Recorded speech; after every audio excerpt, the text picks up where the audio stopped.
The story begins with a man named James, who is desperately trying to escape from a group of infected people.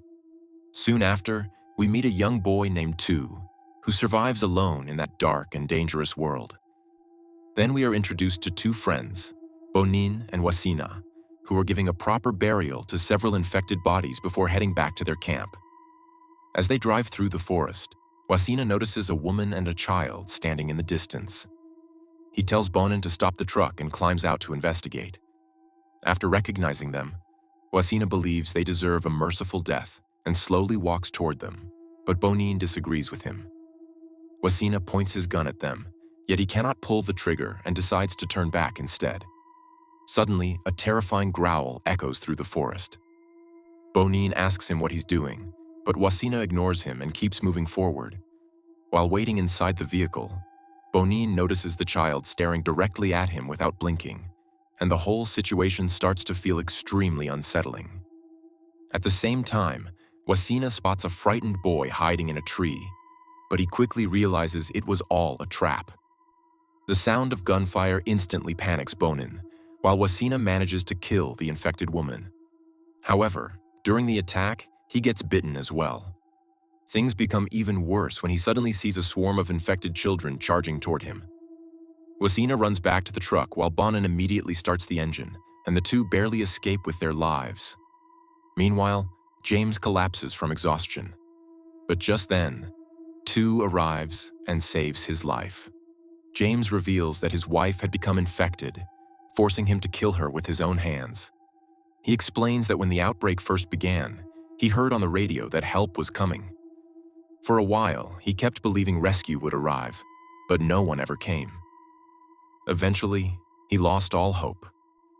Filled with guilt, James admits that he abandoned his family.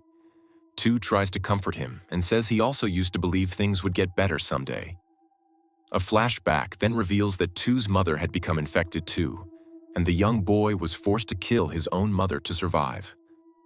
After sharing their painful stories, the two friends have one final conversation before going their separate ways. Meanwhile, Bonin is completely devastated. Around the same time, we are introduced to a woman named Celine, who enters an abandoned house while searching for gasoline. However, two sisters named Pauline and Teresa capture her. The women force Celine to remove her clothes because they want to make sure she hasn't been scratched or bitten by an infected person. After confirming she is safe, the three women sit together and drink alcohol. Pauline even tells Celine that she can stay with them if she wants. Back at Bonin's cabin, his partner Race asks about Wasina. Bonin simply gives him a broken look, and Race immediately understands what happened. Unable to put down his own friend, Bonin asks Race to do it for him instead. The two then talk about Steve, who still hasn't returned from the forest. Bonin fears that Steve may have become infected too, and Race agrees that it's possible. While putting away a shovel, Bonin notices a woman tied to a bed inside the cabin and questions his friend about her. Race explains that the woman claims she had only been bitten by a dog, but he tied her up just to be safe. He then tells Bonin to stay quiet before leaving for the forest to hunt. Later, Bonin talks to the woman and tries to uncover the truth, but she keeps repeating the same story over and over again. She introduces herself as Tanya, yet Bonin still doesn't trust her and decides to leave.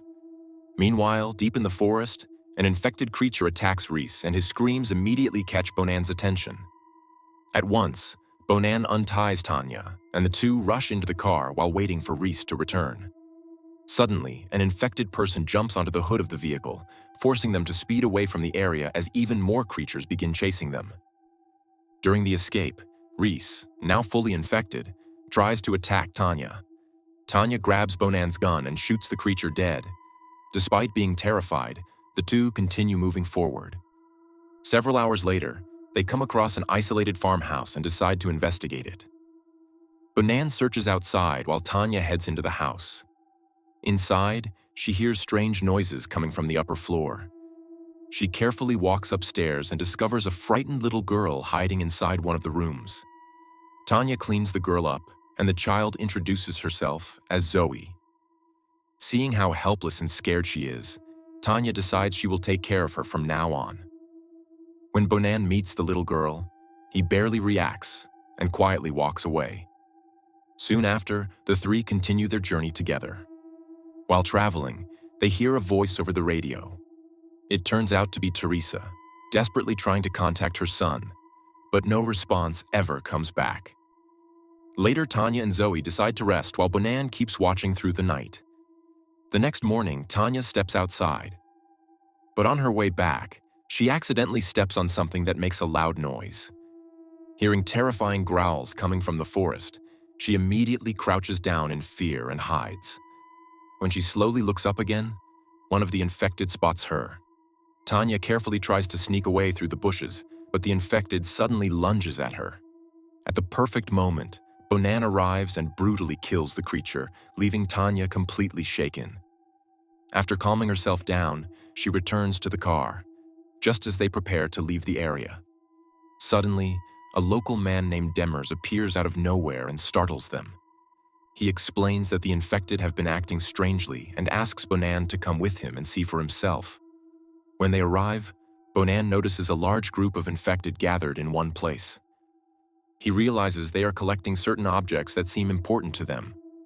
Seeing this leaves Bonan shocked because it looks like the infected are starting to develop the ability to think and reason again.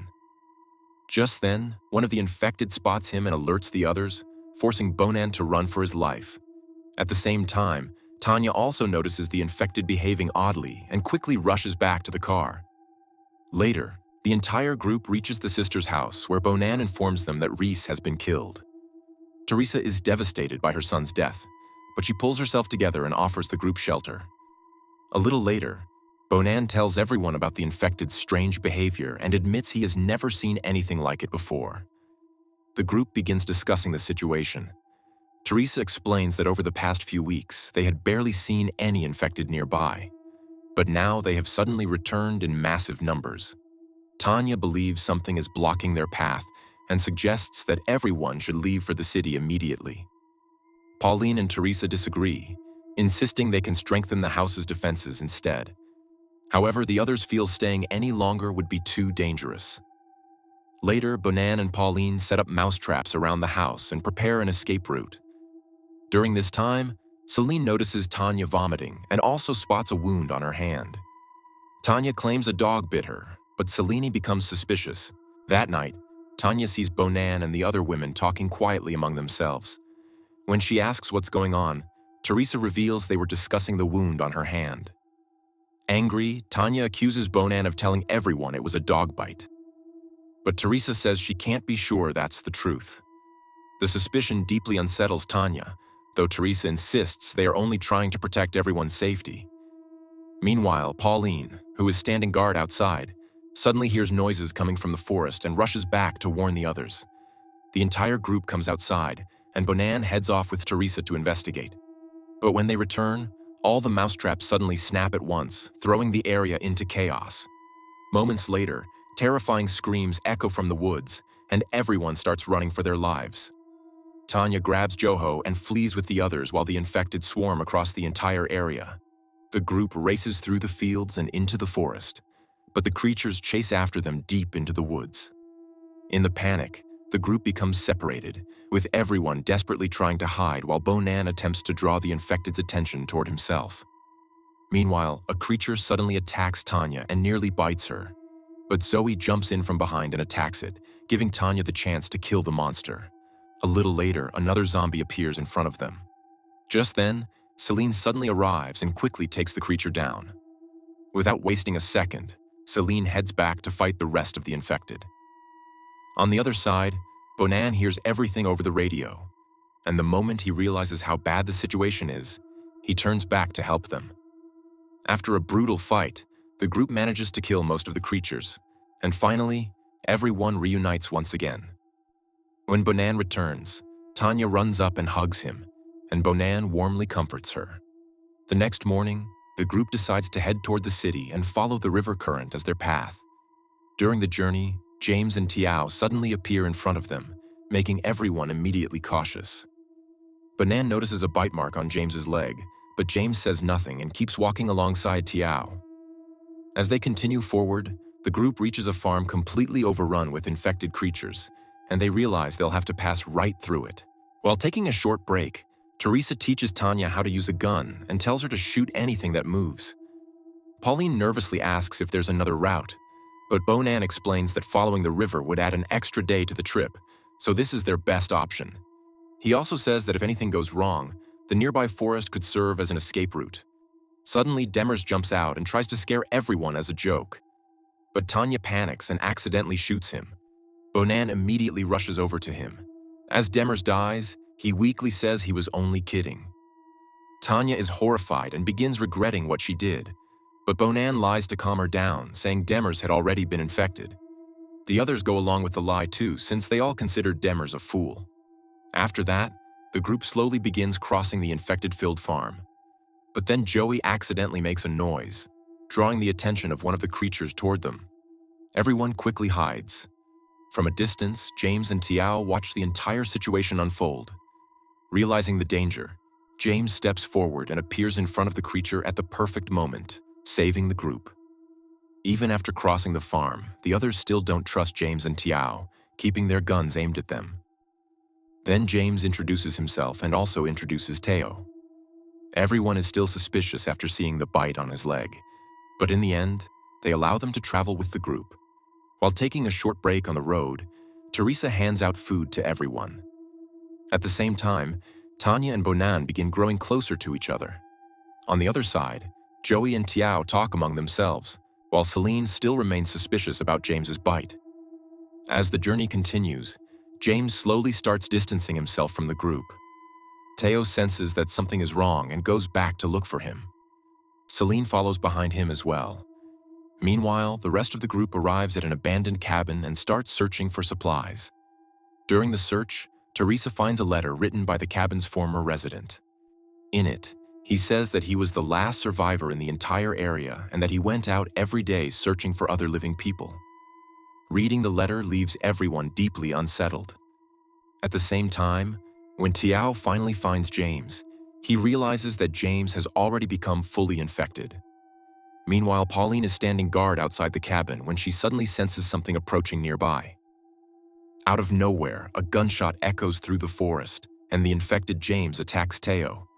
Hearing his screams, Celine rushes over and kills James to save Teo. A few moments later, the rest of the group comes running over and finds Pauline standing there injured, with an infected creature right in front of her. Everyone immediately realizes that Pauline has been bitten. Heartbroken, Teresa kills the infected that attacked her sister. Meanwhile, Celine shares one final conversation with Teo. She shows him a photo of her family, and then, to end his suffering, she uses his own gun to put him down. After leaving the area, Celine tries to clean herself up, but she breaks down in tears. On the other side, Teresa also has one last emotional conversation with Pauline before painfully ending her own sister's suffering. Later, the group continues moving forward, searching abandoned buildings for food and supplies along the way. But everywhere they go, they find almost nothing to eat, and their condition keeps getting worse. After walking for hours, the exhausted group finally stops to rest for a while. Zoe dozes off for a short while as the others try to recover their strength. After some time, they start moving again and eventually reach a massive open field covered in thick fog. An eerie silence hangs over the area, making everyone stay alert as they slowly move forward. In the middle of the path, they spot a young girl sitting all alone. Suspicious, Celine carefully walks toward her to figure out what's going on. But once she gets closer, she realizes the infected girl is behaving completely differently from the other creatures. She just sits there quietly without attacking, causing Celine to hesitate for a moment. Then the infected girl slowly points toward a gigantic tower made entirely of chairs rising through the fog. Bonan and the others stare at the strange structure in shock, unable to understand what they're looking at. At that moment, Celine realizes the creature was only trying to buy time. The atmosphere turns even more terrifying when the group notices dark figures standing silently in the fog. Little by little, they understand that countless infected are surrounding them from every direction, silently watching them. Suddenly, the girl makes a move, and Celine instantly slashes her throat. But before dying, the infected girl lets out a loud scream, alerting the others. Bonan immediately sees the horde emerging from the fog and orders everyone to run. Panicking, the group rushes across the field while dozens of creatures begin closing in from all sides. When it becomes clear that escaping together is impossible, Teresa decides to stay behind to save the others. Within moments, the infected surround and brutally kill her. At the same time, Celine also stays behind to fight the creatures. Bonin hands Zoe over to Tanya and tells her to keep running with the girl. He then turns back to help Celine hold off the horde. Tanya quickly takes Zoe to the entrance of an abandoned mine and hides her inside. Meanwhile, after fighting for so long, Celine is finally bitten by one of the infected and slowly begins turning into a creature herself. After transforming, she joins the other zombies and silently stares at the massive chair tower. Before leaving, Tanya says goodbye to Zoe and tells her to stay strong. A little later, one of the infected discovers Zoe hiding inside the mine, but Tanya distracts it and lures it away from her. Later on, Zoe slowly comes out of her hiding spot and starts searching for other survivors on her own. Along the way, she finds Bonin, who has also been bitten and is preparing to take his own life before he fully transforms. When he sees Zoe, he asks about Tanya, but the girl is unable to answer. Even though Bonin understands everything, he still tells her to keep looking for Tanya because he doesn't want that woman to be left alone. Then he asks Zoe if she understands why he has to leave, and the girl sadly nods her head in silence. Before saying goodbye for the last time, Bonin tells a joke that brings a faint smile to Zoe's face. After that, Zoe leaves and continues walking alone toward the city. On the way, she finds Tanya's accordion lying on the ground and takes it with her. After wandering alone for several days, Zoe finally reaches a deserted highway and stops to rest for a while. Suddenly, she hears the sound of a car approaching. A racing vehicle drives toward her. A man steps out of the car and slowly walks in her direction while Zoe silently watches him. When the man removes his helmet, Zoe quietly warns him not to go any farther down that road. Seeing the little girl's condition, the man becomes emotional and decides to take her with him. With this, the story ends here.